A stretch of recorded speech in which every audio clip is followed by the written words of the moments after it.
Hey everyone, welcome back to today's episode of YYC Business Speaks. Today we are here with Jordan Fraser, and he's a financial advisor. So we'll get to hear some exciting things today. Hey Jordan, Hi, Julia. How are you? I'm doing well. How are you? Pretty good, thanks. Cool. Let's just get right into it. So why don't you tell me a bit about your business? You bet. You bet. I'm a full service financial advisor. So I help families and business owners with financial planning needs. So that can be savings and investment planning, using things like RSPs, TFSAs, or ESPs, cash accounts, anything like that. I do retirement and estate planning, and a big part of the business is risk management. We kind of wrap a lot of stuff under risk management, which would be things like life insurance or disability coverage, or even health and dental benefits and those types of things to manage medical expenses. So there's kind of a whole bunch of things, and it's the service offering is really tailored to the client. Not everybody's going to need something from every one of those baskets. So we sit down, we meet, we figure out where the needs are and how to solve those needs. Okay, cool. And how long have you been doing this for? I just made a career change actually earlier in 2020. So I've been specifically a financial advisor for just about a year. Prior to that, I did business management and management consulting. So I was dealing with finance as well. That's part of my background in education, but on a kind of a corporate level instead. Right. Okay, so it's still similar and in line with what you were doing in the transition. Yeah, it's all finance. At the end of the day, it's money in columns, and there's a way to make it work for you, and there's a way that it can kind of get away from you. So Yeah, that usually makes transitions a lot easier. yeah, familiarity for sure. Exactly. Yeah. Okay, who do you serve or who's your best customer? I've got kind of a few baskets, kind of client profiles that I can really do the most with, and first and foremost, it's like families and individuals. So families and individuals that are looking to kind of create a bulletproof financial plan to help them achieve their goals. And the goals might be retiring at a certain age, traveling the world, buying a vacation home, buying a new car. It can be absolutely anything. So people and individuals families and individuals with goals. Another group that I work with is business owners.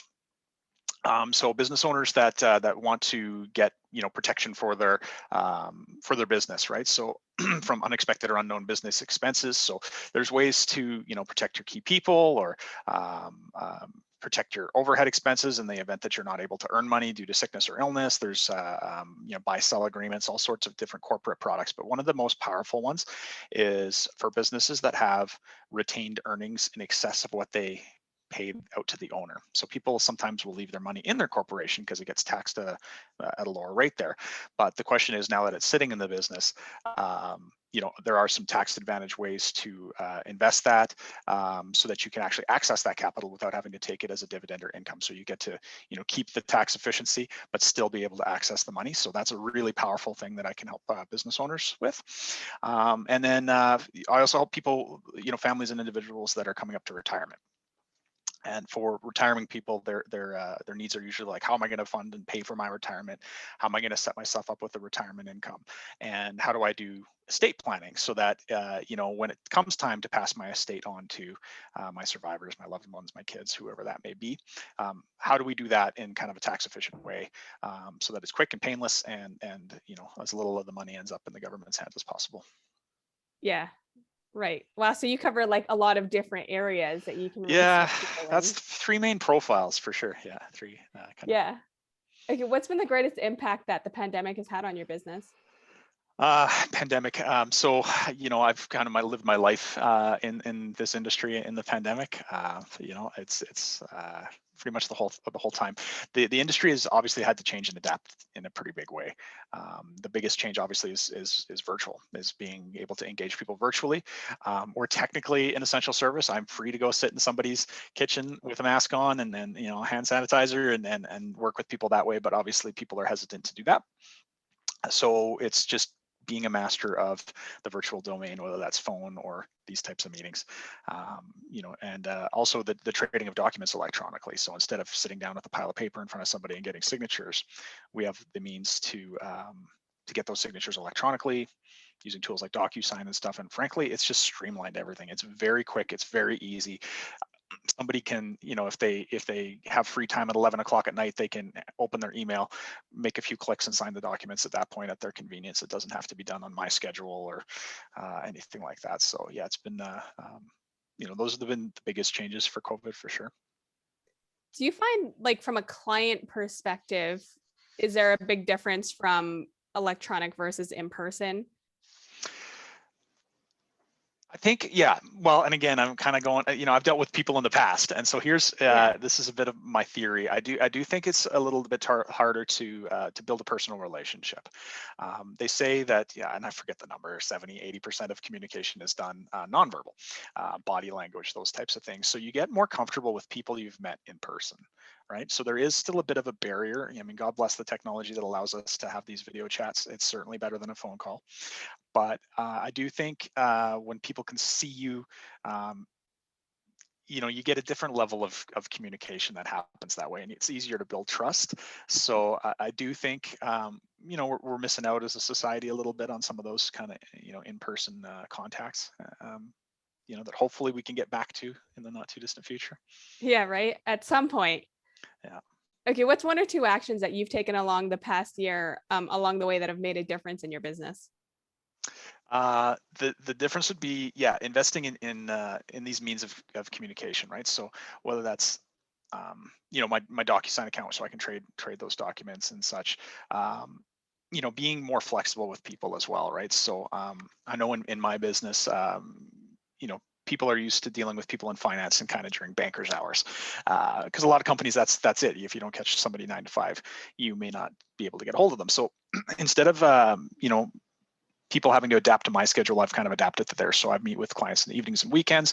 It is easier to do when we're doing it, from the comforts of our home, Yeah. as opposed to, trying to drive across town or something at 7 or 8 o'clock at night when you'd rather be with your family and stuff. So we can get a lot accomplished kind of in these off hours. It's kind of one of the accommodations I've made to kind of, in this world, to continue doing business. Little things like, investing in the infrastructure that allows me to communicate my information on screen and stuff a little more clearly. That's been part of my investment to my clients. Okay, so in terms of, say, work-life balance, do you now then take some time off during the day if you're going to be working in the evening, or do you just go full on? I struggle with that. Yeah, I need to start doing that because, yeah, certainly I'll know in advance if I'm working into the evenings. So yeah, I'm struggling to then, allow myself the free time in the day to be flexible or to work on, to do a load of laundry, whatever needs to be done. But no, I have a bad habit of hitting my desk at 8 p.m. and then not leaving until I'm done. And if that's also, or sorry, 8 a.m. And Yeah. if that's not till 8 p.m., then it's a long day. But yeah, Yeah. that's one of my opportunities for sure, is to get a little more balance that way. Fair enough. I was just curious. Yeah, good Okay. question. It's been said that smart people learn from their mistakes, but wise people learn from the mistakes of others. So what's one or two mistakes you've made along the way that other entrepreneurs can learn from? Well, starting my own business for sure, it's finding time for all the different business activities, right? So, there's a few main activities. Obviously, there's the client service side of things, meeting with the clients, serving the clients, meeting the needs, being responsive, answering your emails, those types of things, right? And those can get, you can really get lost in that stuff, right? Because that's what we're all here to do. And it's obviously, that's, you want to focus on the clients. But there's other needs of the business, which is your administrative needs, and then also your business development needs, right? Meeting new people, putting out, working on your marketing plans and stuff. So it's been really important to kind of, as a small business owner myself, to schedule those activities in blocks, so that I've got kind of blocked off time in my week for the administrative stuff. I've blocked off time in my week where I dedicate myself to business development, and then the rest of the time is all focus on clients, right? So I just need to carve out a little bit of a niche, because if you just kind of take it as it comes, sometimes you find you've done a whole week and you haven't caught up on your admin, or you haven't caught up on your business development, and you got to keep all those balls in the air to be successful, right? So Yeah, that's awesome. I think that's one of the most important things that small business owners can do. We call it a default calendar, sure. right? Like, what are the things that you would actually have to do? And if you had like a week or two planned out as a default, what would it look like? Yeah, could have used that information a year ago. I Thanks, Julia. know, right? Yeah, yeah. Yeah, as long as you get there. It's funny, you just assume you're going to have enough time in your day to get it all done, and sometimes, if you don't make like a default schedule, then you can find that you've lost that time. Yeah. Yeah. Okay, Jordan, where can people find you? I'm easy to find online, so I've got business sites on Instagram and on Facebook under YYC Financial Advice. You can find me on LinkedIn with that as well. If you use that as at YYC Financial Advice, you'll see all my posts, but my LinkedIn page is under my name, so Jordan Fraser. So you can find me there as well. And then there'll be some changes coming. You'll still be able to find me through those sites and such, but I'm self-branding here in a little bit as an independent advisor. So Freedom 55 as a name is slowly being retired, and I'll be striking out on my own with my own organizational name shortly. So hopefully I've got some new stuff to announce that way. If you follow my pages, you'll hear all about it. Yeah, cool. That sounds exciting. Yeah. I just gotta come up with a brand. Is there anything that you'd like to offer our viewers? Absolutely. Yes. Yeah. So I offer free consultations, which is where we just sit down and get to know each other a little bit. It gives you an opportunity to ask any questions about what a financial advisor does.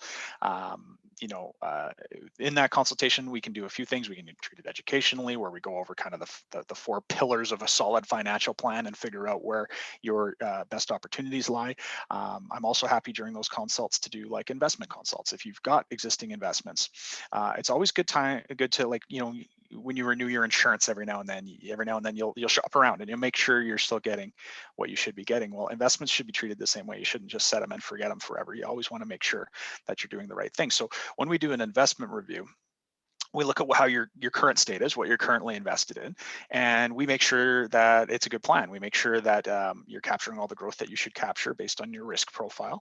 We make sure that your fees are appropriate, and if there's an opportunity to save you fees or increase your yields without altering your risk profile, then those are recommendations that we make. Okay, and you can use those recommendations to move forward with a plan with myself, or you can take those recommendations back to your planner and improve your plan with them. So that's free of charge. I know I also don't charge any commissions on any of those investments. I don't take any kind of cut or anything. So all those services I offer are completely free of charge. So that's my offer to anybody that's listening today for sure. Call me up and then let's have a chat. Let's take a good look at your current state. Awesome. Okay, that sounds cool. Okay, I have like sort of like a dumb question, but do you work alongside financial planners, or like how does your relationship and a financial planner work hand in hand with a Yeah. business owner? Yeah, so yeah, I do financial planning. There are people in the industry that have a particular designation that takes 3 years in the industry to get. So that's something that I'll be working on and I'll have attained by that point in the future. But we do financial planning. Certified financial planners will they're certified. They can do a few things that I can't do. For instance, they can charge a fee for service. So you can just engage them only for the plan and then not do any business with them. And some people like that because that the person then has kind of no skin in the game, right? It's just advice, and certainly higher net worth people often like that model. So that would be kind of how like a certified financial planner is different than what I'm doing. At the end of the day, we offer exactly the same solutions and we have the same licenses. So that's a designation, but the licensing is the same. So the solutions and the planning and all that kind of stuff is similar. They're just allowed to charge it a bit of a different fee structure. So yeah, so primarily, like if I don't, I do work with people's accountants. I work with people's lawyers in certain cases for different agreements and things like that.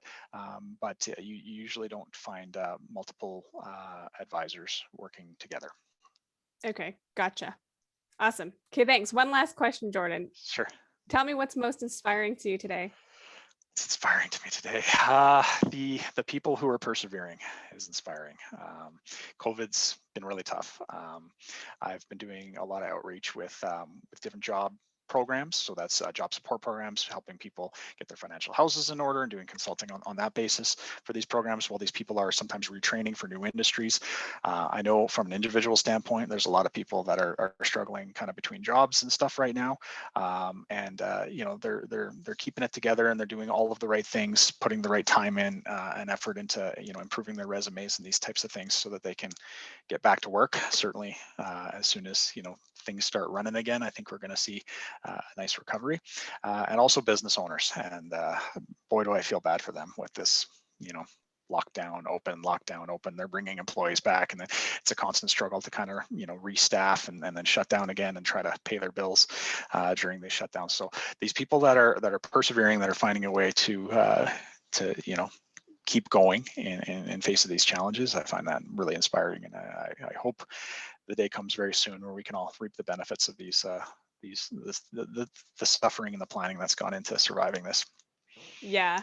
Yeah, there's definitely been a lot of learning to adapt to change, learning to be resilient in the face of circumstances and No all question. that. Adapting So businesses, pivoting businesses so that they can, you see all these gyms that are closed, but they're now offering these virtual classes and such, and for low price or no price, so they can still engage their clientele. And yeah, all those types of things are inspiring. Creativity is always inspiring. that's so true. I totally agree with that. Okay, good. Well, thanks, Jordan, for coming on the show and doing this interview. This is very enlightening for me, and so I'm sure it'll be very enlightening for our viewers. Thanks for having me. Um, is there anything else that you'd like to say before we end? I got one more thing here to maybe pop up on the screen. That QR code will download all my contact details into your phone. If you want to reach out, make an appointment, schedule a quick discussion. That's the easiest way to get a hold of me, is scan that code, and we'll get in touch. Awesome. Perfect. Sounds good, Jordan. Thanks so much. Thanks, Julia. Have a great Bye. day.